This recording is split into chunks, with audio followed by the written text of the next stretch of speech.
Vous écoutez l'épisode 30 du podcast Business en spa esthétique, la prise en charge des clientes en cure.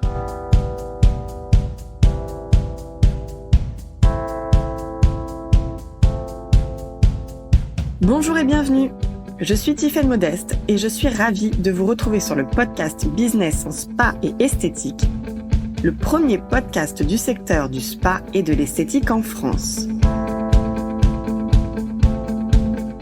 À chaque épisode, je vous propose de découvrir les meilleures astuces que j'ai mises en place au cours de ma carrière et qui m'ont permis d'atteindre le 1 million d'euros de chiffre d'affaires dans mon spa, les outils que je partage avec nos clientes et leurs histoires de réussite, et les témoignages des grands acteurs de notre secteur.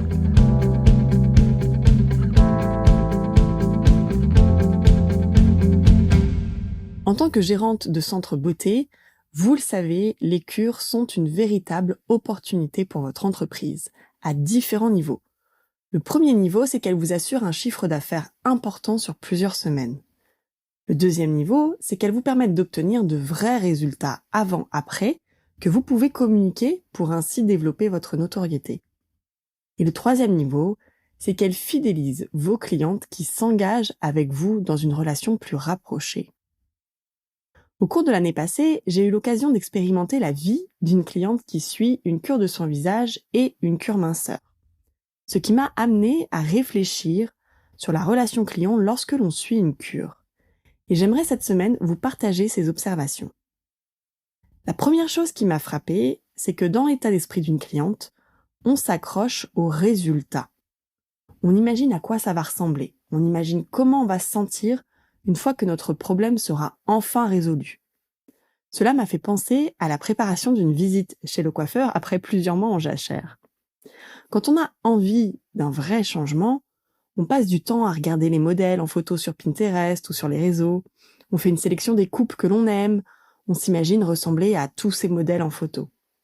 Et donc, même si, en ce qui concerne notre peau ou notre silhouette, on ne peut pas espérer repartir en ressemblant à un modèle, on se prend à imaginer à quoi ressemblera notre nouvelle vie. Et c'est ce qui constitue la motivation de votre cliente à faire des soins chez vous. La deuxième chose qui m'a frappée, c'est la vitesse à laquelle on prend l'habitude de venir dans son centre. Pendant plusieurs semaines, notre esthéticienne fait partie de nos habitudes hebdomadaires. On la voit au minimum 1 à 2 fois par semaine, et puis finalement, lorsque la fréquence de ces rendez-vous s'arrête, on éprouve une certaine nostalgie du « c'est déjà fini ». Et enfin, la troisième chose qui m'a frappée, c'est qu'en tant que cliente, si on a réussi à obtenir des résultats, alors on en veut plus. On est prête à faire ce qu'il faut pour continuer et avoir encore plus de résultats. C'est très agréable, par exemple, lorsque j'ai fait ma cure visage, d'entendre les remarques de mon entourage. « Oh, mais t'as vraiment bonne mine, qu'est-ce qui s'est passé ?» Et puis mon esthéticienne à la fin qui m'a dit « On a déjà fait un bon travail et je pense qu'on peut aller un peu plus loin. » Alors là, j'ai dit oui. Si je vous partage ça, c'est pour mettre en évidence quelques points d'optimisation que vous pouvez apporter à vos prises en charge de vos clientes en cure. Parce que bien souvent, une fois la cure terminée, il peut se passer plusieurs mois ou années sans que votre cliente ne revienne chez vous. Alors, voyons ensemble comment fidéliser durablement vos clientes en cure. La première étape consiste à créer un parcours client qui soit spécifique pour ces clientes en cure. Pour cela, je vous invite à dérouler le scénario de prise en charge de vos clientes pour vérifier où celui-ci peut être optimisé.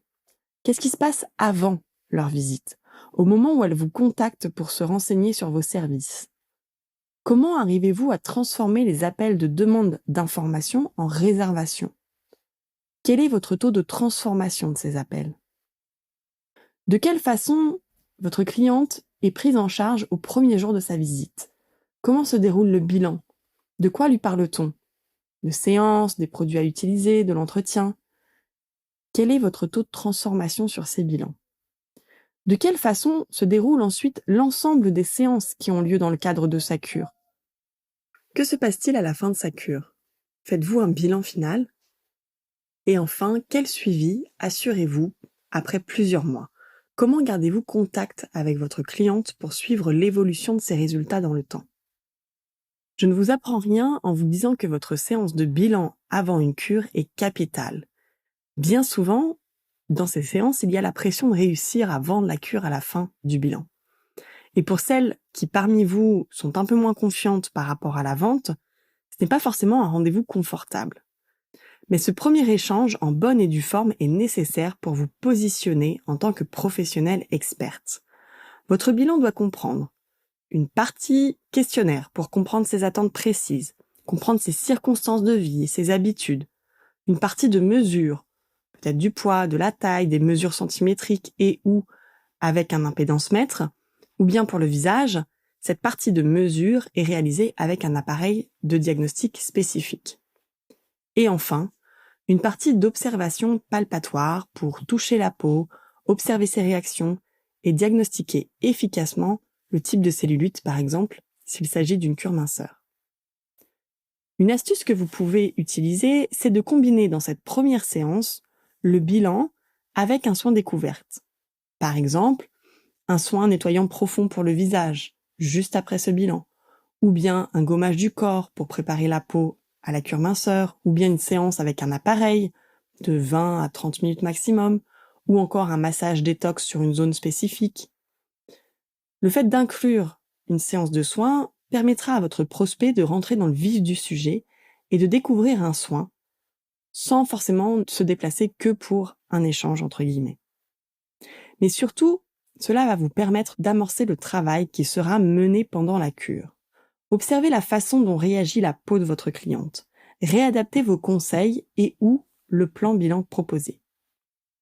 L'étape numéro 2 consiste à vendre plus pendant la cure. Cette deuxième étape est tout aussi capitale car c'est l'occasion pour vous de montrer votre professionnalisme.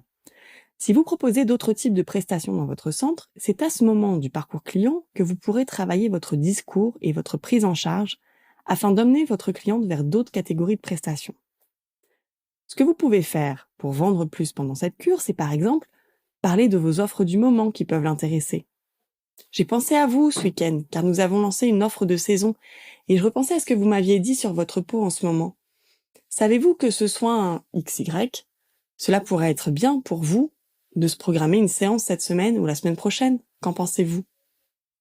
Pour vendre plus pendant la cure, vous pouvez aussi présenter votre nouveauté produit ou votre produit coup de cœur. Par exemple, en disant à votre cliente « Est-ce que je vous ai déjà parlé du contour des yeux lumière ? C'est vraiment le produit que j'adore en ce moment. Tenez, je vais vous montrer. » Vous pouvez aussi observer les résultats tout au long de l'avancement de la cure et souligner les progrès. Votre cliente sera fière et vous la motiverez durablement. Par exemple, vous pouvez lui dire « Vous avez remarqué vous aussi de quelle façon votre peau a vraiment gagné en qualité ? Je suis contente pour vous parce que c'est un bon signe. » Donc continuez d'utiliser votre gel crème et je pense qu'il serait temps désormais de l'alterner avec l'huile phytodrainante. Votre peau est maintenant prête. Je vous montrerai à la fin de la séance comment l'appliquer chez vous. Donc pensez bien évidemment à prendre des photos avant-après tout au long de la cure. Ces photos permettront à votre cliente d'observer factuellement les résultats et leur évolution. Précisons à ce sujet, ne pensez pas que vos clientes refuseront de se faire prendre en photo. Tout l'art consiste à expliquer le pourquoi vous le faites. Ainsi, vous incluez la prise de photos dans votre protocole de prise en charge, minceur ou visage, comme un outil de mesure des résultats à part entière. Expliquez à votre cliente l'utilité de ces photos au moment du bilan initial. La seule nuance à observer par rapport aux photos est de ne pas publier ou partager ces photos pour lesquelles vous n'avez pas eu d'autorisation signée.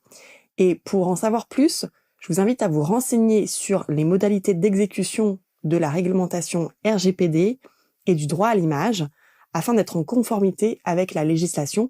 Vous pouvez consulter l'article qui est partagé sur le site du CNIL, cnil.fr. Il y a un article qui s'appelle « Adopter les 6 bons réflexes ». L'étape numéro 3 pour vendre plus et prendre en charge vos clientes en cure, c'est de construire une phase de suivi post-cure. La fidélisation durable de vos clientes se joue exactement dans cette 3e étape. En effet, En fait, peu de centres l'ont mis en place et pourtant, ça représente une véritable différence en termes de standard qualité. Le suivi post-cure, c'est un système qui vous permet de garder le contact avec votre cliente plusieurs mois après la fin de sa cure. Au lieu d'attendre que cette cliente veuille bien revenir un jour, parce qu'on ne sait pas vraiment à quel moment ce sera, je vous invite à prendre le contrôle. Et voici comment procéder. Lors de la dernière séance de la cure, faites un bilan global à chaud. Mesurez les résultats. Partagez les avant-après avec votre cliente. Vous pouvez par exemple lui remettre à cette occasion un tirage photo d'un montage avant-après et la féliciter des résultats obtenus. Parlez ensuite du suivi que vous proposez. Au cours de ces prochains mois, voici ce que je vous recommande et présentez-lui votre plan d'action. Vous pouvez aussi préparer un kit d'entretien post-cure avec les produits que votre cliente devra utiliser, que ce soit des cosmétiques, des compléments alimentaires, des accessoires. Proposez-lui de repartir dès aujourd'hui avec ce kit. Si elle vous répond « Pour le moment, j'ai encore pas mal de produits à utiliser », vous pouvez lui proposer de la rappeler d'ici quelques semaines pour prendre de ses nouvelles et, au besoin, lui envoyer ce kit directement chez elle. C'est à vous de décider si vous encaissez ensuite ce kit à la commande ou bien si vous mettez en place un système de règlement à distance sur votre site internet ou par téléphone. Mais proposez toujours une solution pour qu'elle ait ce kit d'entretien entre les mains. Programmez également une séance de suivi que vous offrez et donnez la valeur de cette séance offerte. Il s'agit souvent d'une séance qui est semblable à celle du diagnostic ou du bilan que vous proposez en suivi post-cure. Vous pouvez lui dire ainsi « J'aimerais vous revoir d'ici 3 ou 6 mois, en fonction du profil, lors d'une séance de suivi. Cette séance d'une valeur de 45 € vous sera offerte. À cette occasion, nous verrons et vous expliquer le sens de cette séance. » Il est important ici de proposer à votre cliente de programmer cette séance dès maintenant, dès son dernier rendez-vous de cure, pour dans 3 ou 6 mois. Ainsi, une fois le rendez-vous fixé, il ne vous restera plus qu'à confirmer ce rendez-vous 48 heures ou 24 heures à l'avance, selon votre procédure d'annulation des rendez-vous. Prévoyez une procédure de relance si la cliente n'a pas réservé ce fameux rendez-vous de suivi post-cure immédiatement. Dans votre agenda, programmez un appel téléphonique ou l'envoi d'un email dans les 2 à 4 mois qui suivent cette dernière séance de fin de cure. Pour vous en dire un petit peu plus sur le déroulement de la séance de suivi, qui se déroule à peu près à 3 à 6 mois post-cure, voici ce que vous pouvez faire. Dans cette séance, il sera temps pour vous de vendre en orientant votre cliente par le conseil. Pour cela, vous pouvez effectuer votre bilan ou diagnostic global complet. Si votre centre est doté d'un appareil de diagnostic, vous procédez à une analyse de la peau ou une analyse du corps. Vous reprenez des mesures et des photos 3 ou 6 mois après la cure et vous lui montrez le comparatif. Vous préparez la recommandation des produits à utiliser pour votre cliente selon ses priorités du moment. Et enfin, vous lui proposez de réserver pour la ou les prestations dont elle a besoin, que ce soit pour le visage, le corps, les ongles ou les épilations. Et ainsi, de cette façon, la boucle est bouclée. Votre cliente a de bonnes raisons de revenir chez vous une fois sa cure terminée. Vous maximisez la relation client sur le long terme et vous rentabilisez votre fichier client. Le fait de dérouler votre parcours client spécifique pour ces clients de cure dans les moindres détails vous permet d'observer à quel moment vous perdez potentiellement la vente. À partir de cette analyse, réfléchissez sur le comment faire pour optimiser la relation client et accompagner votre cliente durablement. Bien sûr, si vous avez envie d'aller encore plus loin dans l'optimisation de vos parcours clients pour chaque catégorie de prestations, je vous invite à faire le test en ligne « Quel parcours de formation est fait pour moi ?» que vous pouvez retrouver sur le site expertise-spa-bien-être.fr et programmer un rendez-vous avec mon équipe. Quant à moi, je vous retrouve la semaine prochaine pour un nouvel épisode. Si vous aimez le podcast Business en Spa et Esthétique et que vous aussi, vous voulez upgrader votre centre, je vous invite à nous retrouver sur le site expertise-spa-bien-être.fr.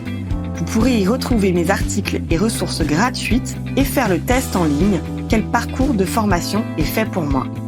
N'oubliez pas de vous abonner au podcast dans votre plateforme d'écoute et de nous partager votre avis. Cela nous aide énormément. Merci et à la semaine prochaine.